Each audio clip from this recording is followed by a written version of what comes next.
Hey guys, it's QuickyBaby and this video is going to be to get you up to date with all of the new Japanese tanks. This is going to be a quick run over the whole of the tech tree. Look out for my other videos which will be explaining each of the tanks in more depth and giving some of my opinions as to how they might affect their tiers where they fit in. Now I've played all of the Japanese tanks on the test server. If you want to see all of the gameplay you can check it out on my twitch.tv channel, but I'm just going to summarize the new Japanese line for you so maybe you can make your decisions about what tanks you really want to try and pick up and maybe which ones you want to try and skip out. So without further ado, let's have a look at the new tech tree. So here we are, this is the new Japanese line starting from tier 1 to tier 10. As you can see, there are multiple options for the tier 2, 3 and 4 tanks, which is basically a light tank line on the top and a medium tank line along the bottom. However, they both conjoin at the tier 5 Chinu, and then it's a completely linear route up towards the tier 10 medium tank, the STB one. So I'm going to talk through the light tanks first, and I must apologize if any of my Japanese pronunciation is going to be wrong.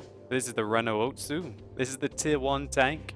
Like many of the tier 1 tanks, it does have an autoloader. Its armor is actually fairly okay, with 30 at the front, 30 at the sides, 20 at the rear, and the turret armor is the weakness. The hull armor is actually fairly strong. 30mm might be enough to bounce quite a few guns, especially if you angle the tank and try and get them to absorb in your tracks or bounce off your upper plates. This tank has the option of either using a 37mm cannon or using a 13mm auto cannon. You're going to pretty much want to skip your way through this, as this tank does have horrific horsepower to ton ratio of less than 10. Its also top speed limit is 23 kilometers an hour. This is one of the slowest tier 1 tanks. However, what this garage view is not showing you is how amazing the gun depression is on this tank. This tank can almost point its gun directly in front of it. What that means is that you're able to shoot down off slopes at your enemies. And although I don't have the exact figure, this tank is absolutely troll when it comes to its gun depression. It's a fairly interesting tier 1 that really is nothing like the Japanese line at all. It's really slow, it's got horrific horsepower to ton ratio, and it's fairly well armored for its tier. So now moving along to the tier 2 light, the Type 95 Hago. This tank has got 2 cannons on it, only one of them is usable. The armor now is absolutely negligible on the hull, having 12mm at the front and the side and 10 at the rear. If you get hit by an HE shell, you're probably going to die. However, at least you have some turret armor with 35 at the front and 25 at the side and the rear. And this tank is a lot faster than the tier 1, having a specific power ratio of 16.33. So that means that it can get up to its top speed limit of 40 kilometers an hour, and its traverse speed is really good at 44 degrees. This thing has got an option of 2 guns. You can either use this 57mm or the 37mm. The 57mm has pathetic penetration with its standard rounds, and realistically you need to fire a few heat rounds if you want to be able to penetrate most of the targets you're going to meet. I would personally recommend to use this 37mm, which is quite competitive at tier 2, with its 1.7 second aim time and great rate of fire. Now the gun depression on this tank is excellent, just like the tier 1. You're really going to be able to take advantage of hills and undulations and get shots on the enemy that not many tanks in the game could make. So moving on to the tier 3, the Type 98 Keeney. This tank again has absolutely no hull armor. 16mm is thickest at the front, and its turret armor is garbage as well, with 30 at the front and 16 at the sides and rear. The mobility on this tank is even better than the tier 2, 50 kilometers an hour top speed limit, with its specific power nearly increasing to 20 horsepower per ton. This tank cannot use the 57mm, however, it uses the 37mm that I was suggesting to use on the previous tier. We can see, however, the gun for the Keeney here and the gun on the previous tier on the Hago here. You can see that your penetration increases a lot, your alpha damage increases, your aim time is completely negligible, and your accuracy improves a lot, which means this fairly low caliber gun for tier 3 37mm can still be used to quite devastating effect. Keep in mind that you're going to have to continuously shoot your target. And again, this tank does have fantastic gun depression. So now the tier 4 light, the Type 5 Kiho. Now this is a true tier 4 light. It gets light matchmaking, meaning that you can meet tier 7 plus tanks in this. So you're literally going to have to be a scout if you want to choose this line to get down. The hull armor and the turret armor are almost completely worthless, with 20 at the front on the hull and 30 on the front of the turret. However, the traverse speed on this tank is ridiculous. It's got 60 degrees a second traverse speed. Its top speed limit, however, is fairly lacking at 50 kilometers an hour. And unfortunately, this tank would be absolutely beautiful if it wasn't for the fact that its engine is very underwhelming for its 10.5 ton weight. This tank has a specific power of 14. Now, I think this might get changed, but if it stays like this thing does feel rather sluggish, and it can't really use that 60 degree a second traverse speed or the 50 kilometer an hour top speed limit effectively up simple gradients.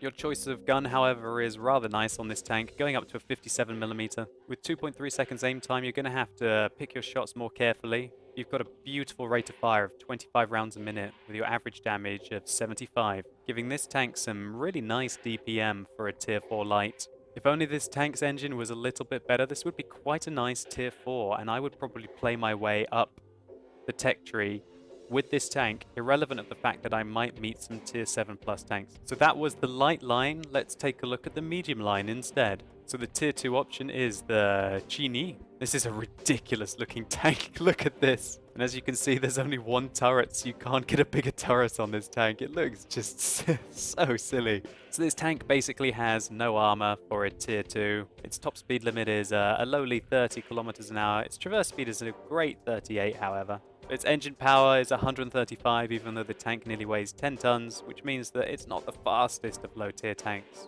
In the fact that it can either use that 57mm or the 37, I don't recommend the 57mm unless you want to fire some premium rounds.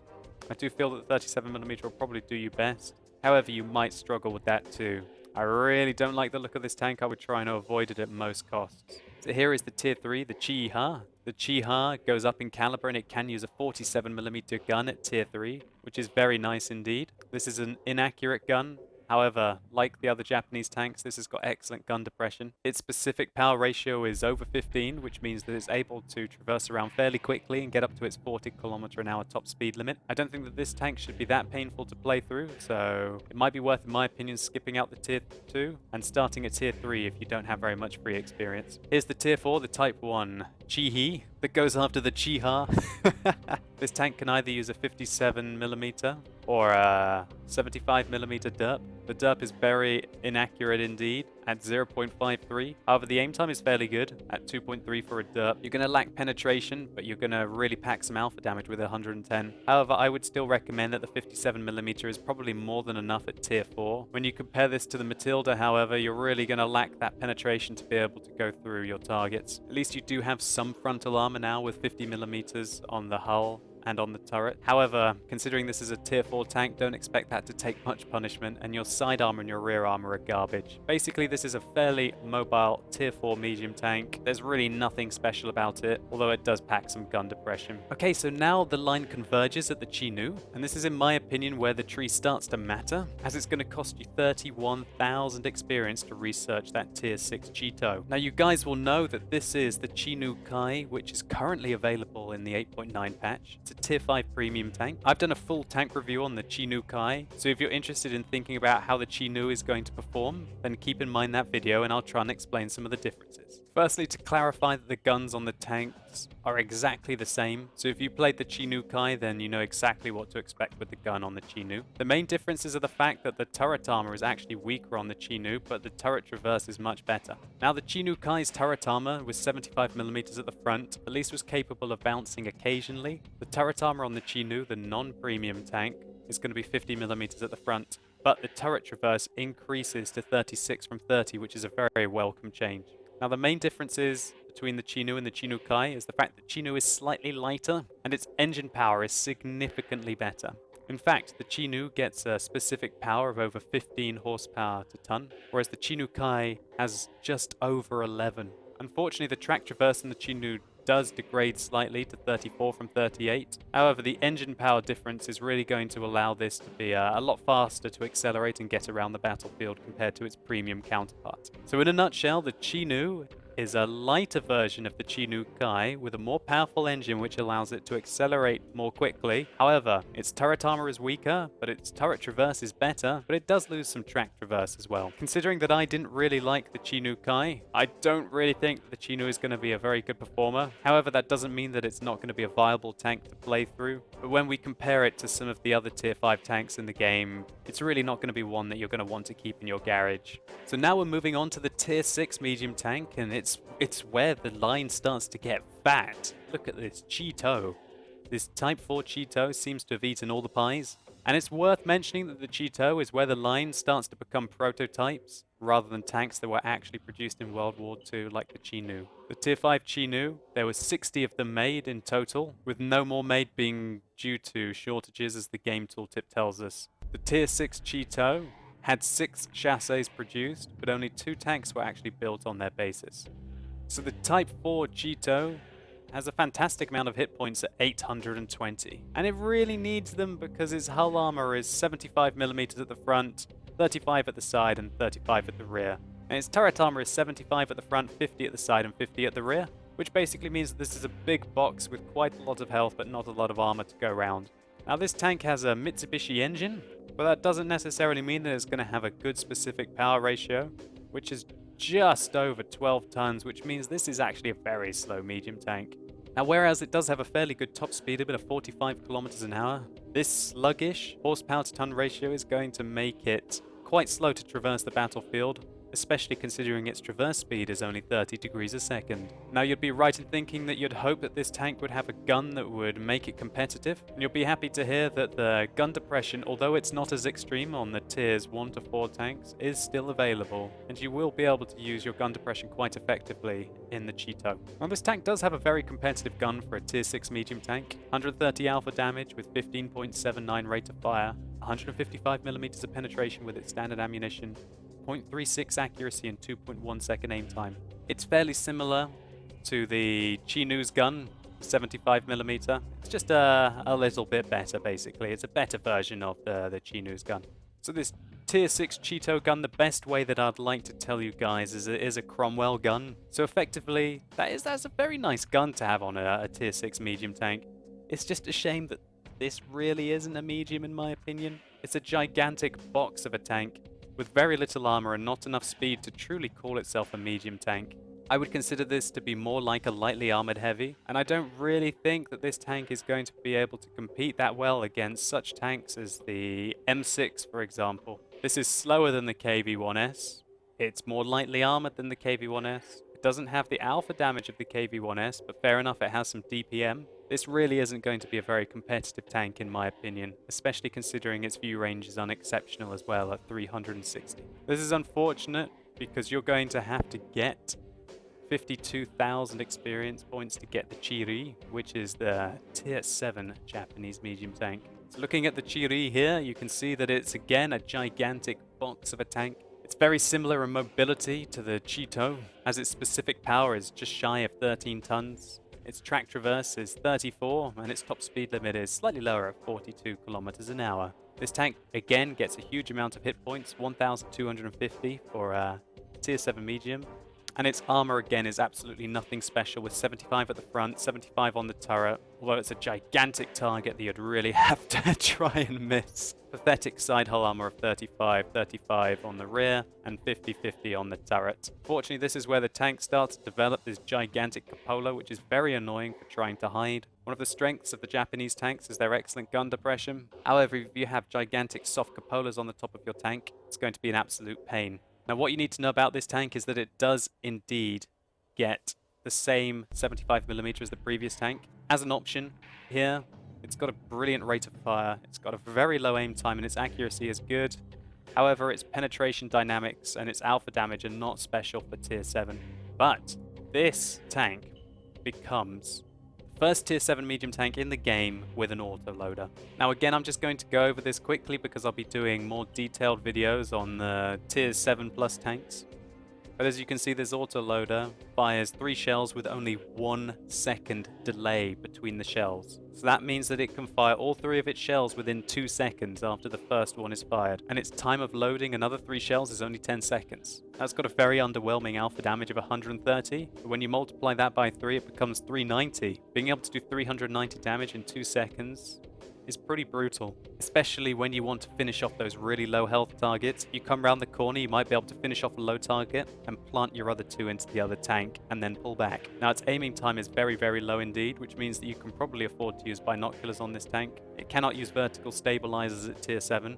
However, very interestingly, at the moment, it can use a gun rammer. I'm not sure if that's intended. I didn't think any of the autoloaders in the game had gun rammers available. We'll see at full release if that is still available or not. But that gun rammer significantly reduces this 10-second reload time. When you're using vents and other crew skills, it does go to about 8 seconds to reload the 3 shells, which is pretty good for 390 alpha damage. Still, having this autoloader doesn't really make up for the fact that this is a gigantic box of a tank that isn't really a medium. The best description that I heard was likening this to an AMX M4 with an autoloader. So now we're moving along to the STA-1. We can see this is a very funky looking tank. Looks like a T-28 prototype combined itself with a generic American medium tank. It looks absolutely awesome. Now this tank has a lovely 1,450 hit points.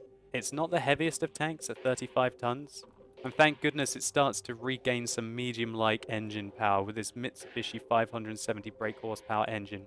One thing I will highlight at the moment is that there are 2 options for the guns on this tank. You can either use this 90mm rifled gun, or you can use this 90mm Type 61 gun. Interestingly, this rifled gun is only used on the STA-1, and it costs 19,000 experience to research. When we look at it compared to the 90mm that you have to research to get to the Type 61, we can see the rate of fire is the same, the penetration is significantly less, and the accuracy is less. Okay, well, I don't think I'll be spending that 19,000 experience. So guys, what I believe is that originally they were thinking about putting this 90mm on the tier 7 Chiri. Obviously, you would have to have this unlocked on the Chiri before you went and moved on to the STA-1. I believe this is a relic that's left over, and it really has absolutely no use on the STA-1. Of course, I haven't considered that there might be a difference in the gun depression. However, I considered that very unlikely, and I really think this is just a relic that might have been at one point used on the Chiri. So looking at this 90mm gun Type 61 that's on the STA-1, it's a fantastic weapon. 218mm of penetration with 8 rounds a minute, with 240 alpha damage, 0.36 accuracy, and 2.3 seconds aim time. The best thing for me to do is to compare this to the Centurion Mark 1's gun, the 20-pounder that we can see here, and also to the Indenpanzer's gun, the Indenpanzer's 90mm. So here we can see the Indenpanzer's gun, the Centurion's gun, and the ST1's gun. So the rate of fire is the same on the STA-1 and the Indenpanzer. Penetration is best on the Centurion, followed by the STA-1, followed by the Indenpanzer. The alpha damage is better on the STA-1 and the Indenpanzer. The accuracy is best on the Centurion, then the Indenpanzer, and then the STA-1. And the aim time is very good on the Centurion and the STA-1, but really bad on the Indenpanzer. So there's no one tank that's got overall benefit. The DPM is much lower on the Centurion 1 compared to both of the other tanks. However, the Centurion 1 packs that extra punch with its penetration with its standard rounds, and it also has the best accuracy and the best aim time. The Indenpanzer really flags with its aim time. The aim time is one of the worst things about the Indenpanzer gun. And myself as a player that likes to be fairly active with his aim time, I would really think that for me personally, the Indenpanzer gun is the weakest of the 3. I would actually be bold enough to say that I think that the STA-1's gun is the best, with the DPM increase over the Centurion. However, it still has that excellent aim time, but the accuracy is slightly lacking compared to the Centurion's gun. However, now you know that this tank is definitely going to be no slouch when you're starting to say that, in my opinion, it's got a better gun than the Centurion 1, which is a remarkable 20-pounder to have at a tier 8 tank, and it's definitely the speciality of the Centurion. So there've got to be things that make this tank weak, and that's the very low amount of hull armor, 45 at the front, 35 at the sides, and 25 at the rear. And the turret armor is fairly troll. I'll go into more depth when we do a full review on this tank. 70 at the front, 60 at the sides, and 35 at the rear. We can see the angling on the front is quite nice, and this mantlet seems to be fairly troll. Interestingly as well, this cupola, which I'll go into more depth in other videos, you can see it has an angled front, so I'm not sure how that's going to affect it. I'll do some analysis using What Tank Viewer.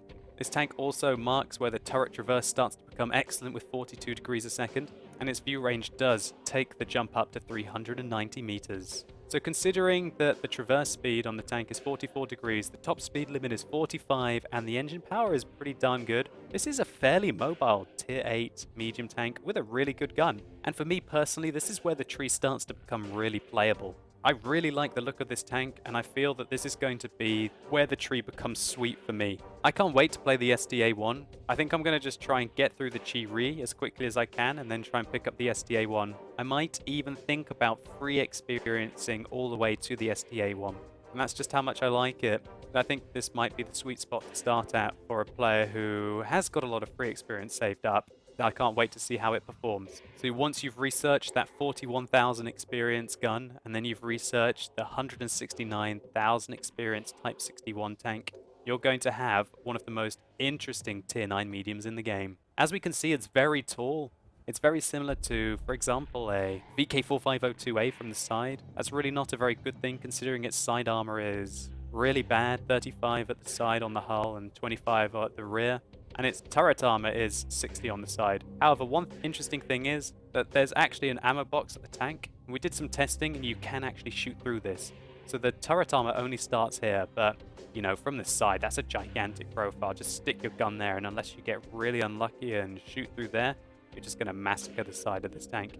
The armor profile on the top as well is very weak, and expect to take large amounts of artillery damage if you do end up getting hit. Now this tank has got 1,700 hit points, which is very meaty indeed. It has a great engine power of 604, which allows its 35-ton tank to absolutely motor around the battlefield faster than any of the mediums that we've had so far above tier 5, with a specific power of 17 horsepower per ton. Now the speed limit on this tank is 47.6 kilometers an hour.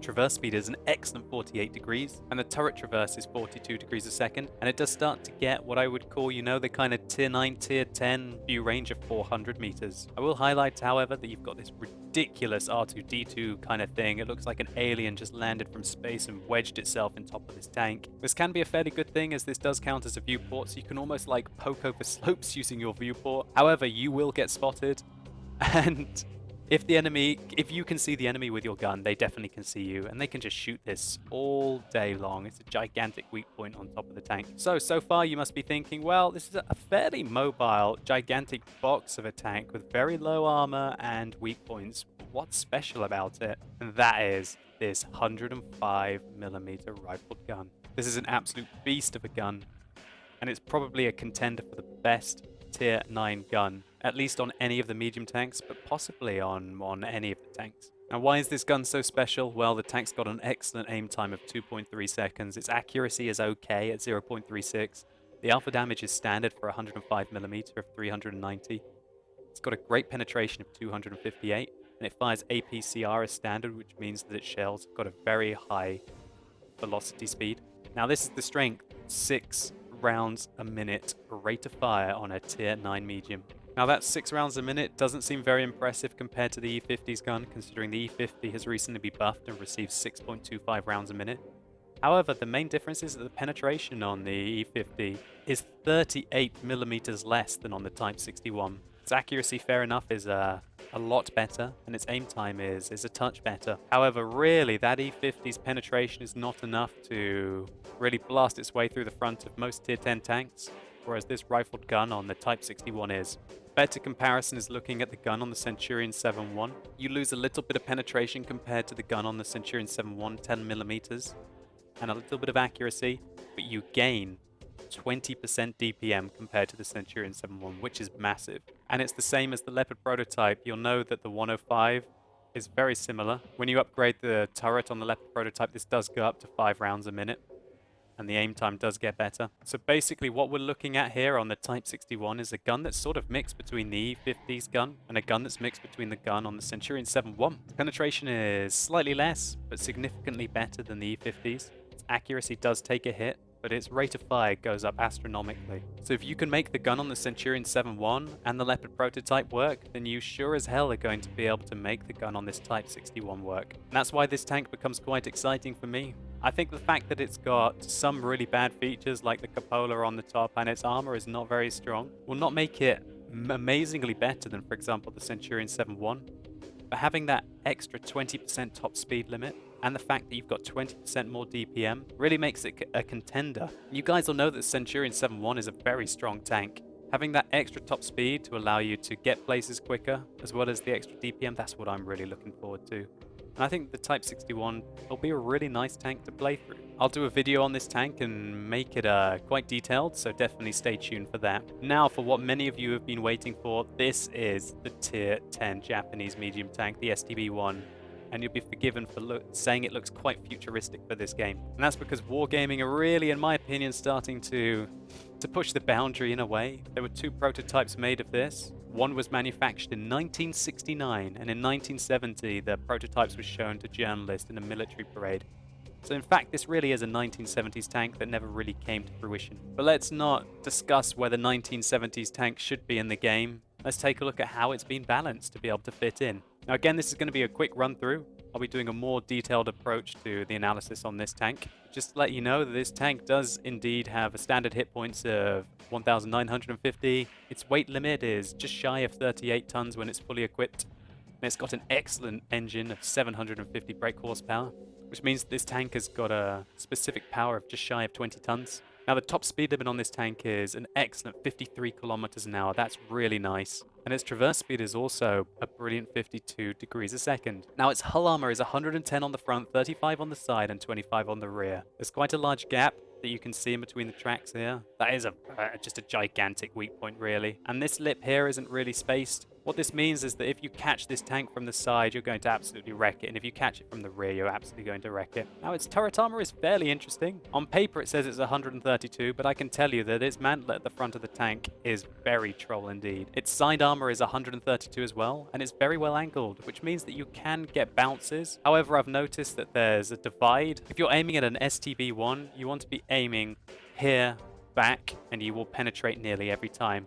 If you hit here forwards, it's likely to bounce. Tank does have a cupola. It's not that prominent, but it still can be taken advantage of in a one-on-one situation. So okay, this tank has also got other standard Tier 10 medium tank stats like 42 degrees a second turret traverse and 410 meters view range. So now, why is this tank going to be really quite powerful? Well, here's the 105mm rifle gun. And that's right, 7.5 rounds a minute. This is absolutely huge. It's 10% more than, for example, an M48 pattern. It's nearly 20% more than, for example, the FE4202. This tank is going to have insane DPM, and its average penetration is still a very nice 258. The only downside to this gun is that its accuracy is 0.36, which means that sometimes the game's going to troll you and you're going to miss your shots. However, the 2.1 second aim time combined with vertical stabilizers doesn't really mean that you have to aim at the targets very much. Now, one of the soft stats, so to say, that you won't be able to see is the gun depression on this tank, and you'll be happy to hear that it is 10 degrees, meaning that with the FE4202, this is the joint highest gun depression at Tier 10. That's unbelievably powerful. I'm a very big FE4202 driver, and looking at this, I would trade it at a drop of a hat right now. Just get rid of my FE4202. What's the point? I'll have an SDB-1. I gain 13 kilometers an hour top speed limit. I gain nearly 20% DPM. I do lose some of the armor on my tank, but at least my turret is going to be better at the front. I really think that these tanks are going to be absolutely brutal on the battlefield. I would liken it to basically a Leopard 1, which forgoes a little bit of the accuracy on the gun and its top speed limit, but just sheer brutality with its DPM, and also actually having armor that can bounce shells. Everyone will know when you're shooting at a Leopard 1 that really it's not going to be able to bounce you. Well, this tank definitely can indeed bounce quite a lot of shells, and it's undoubtedly going to have a large impact at Tier 10. Now, I don't think it's going to have the impact that, for example, some of the other Tier 10s have had when they've been introduced. Think about the FV215183 as an example. That introduced a one-hit gun. Think about the Waffenträger Alfie 100. When that was introduced, there was now a tank in the game that was capable of literally killing any tank with one clip. The STB-1 doesn't really add that kind of amazing feature What it does do, however, is combine a lot of the other tank's strengths without taking on any of the extreme weaknesses. I'm definitely going to pick one of these up, and I think it'll probably be my favorite tank in the game. But that's just because it seems to be the stats that I really like. I want to have some turret armor at the front.